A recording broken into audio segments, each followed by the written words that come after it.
Now let us look at one example which is mentioned in the standard, which also is allocation plus the consideration of variable portion of the revenue.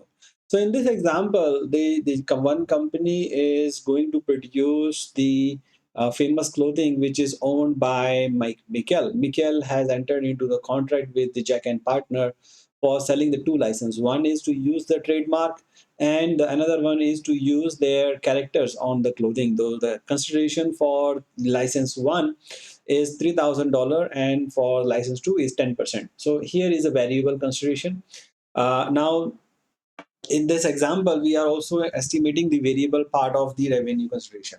Now, the estimate based on the Mikhail's previous dealings is seems that the consideration two overall will be able to give him maybe $50,000 over a period of the contract. So, which may be a 2-year contract or a 3-year contract or a 5-year contract, right? Now, the how does the Mikhail should recognize the revenue if based on the previous? So there are two scenarios based on the previous sales. The license one was 3,000 and license two was 50,000, or license one was 10,000 and license two was 40,000. So, since in the scenario one, standalone price or means we are assuming the standalone price of 3,000 and 50,000, which matches with what we are doing in our contract. So the variable portion will be allocated to all to the value, all to the license two, not nothing to the value of license one, because the standalone price that the company is getting, which Mikael is getting $3,000, is equal to the standalone price of the variable of the standalone price of the contract. So it's 3,000 and 3,000 both are same. The variable portion also estimated is the same, 50,000 and 50,000.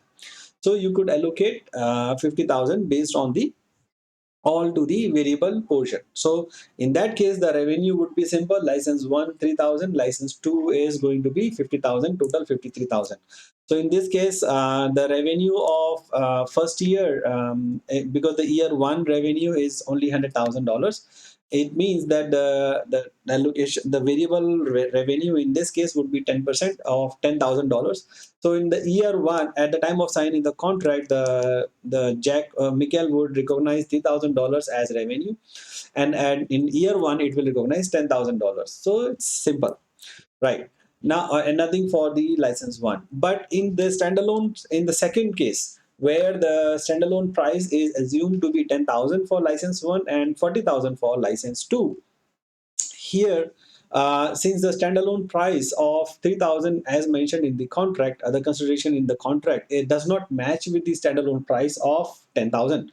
So what we are going to do now, we are going to allocate it back to the overall. Now in this case, we don't know the variable portion is higher than the standalone price, while the fixed portion is lower than the standalone price. So how are we going to allocate that? So we are going to allocate that, the first, at the time of signing the contract, $3,000 would be allocated between license one and license two both, based on the total price of standalone. So in the standalone price, the license one is getting 10,000 and license two is getting 40,000, which is 20%. So in the year one, the revenue from the license one would be 20% of the total fixed price, which is $3,000. So the at the sign of contract, the license one would get $600, license two would get $2,400. At the end of year one, when we get the revenue of $10,000, we will also allocate the same on the same ratio, 20% and 80%. 10,000 divided by 50,000 and 40,000 divided by 50,000. So in this case, we will allocate 2,000 and 8,000 to the license. So this is how the IFRS 15 is going to impact the allocation of revenues between various licenses, and also going to affect the variable revenue recognitions. So the variable revenue recognition would based on the total revenue that we are going to recognize